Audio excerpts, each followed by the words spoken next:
საერთოდ მე მიხარია რომ ამ ჯგუფმა რომელიც თავიდან საუბრობდა მხეცზე, საუბრობდა ეშმაკზე, საუბრობდა ექვსიანებზე და ასე შემდეგ, შტრიხ-კოდებზე და შუბლზე,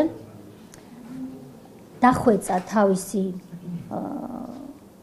ასე ვთქვათ, მესიჯი და გაიაზრა ის, რომ პირადობის მოწმობაში, რომელიც ელექტრონული, გაუყალბებელი და უსაფრთხო დოკუმენტია და საამაყო დოკუმენტია, რადგან საქართველოს მოქალაქეობა არის საამაყო,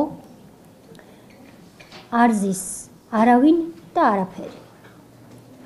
ამას მხოლოდ მე მგონი დღეს გედი ფოფხაძე არ ეთანხმება. დანარჩენი ყველანი შევთანხმდით, რომ ბარათში არ ზის არავინ.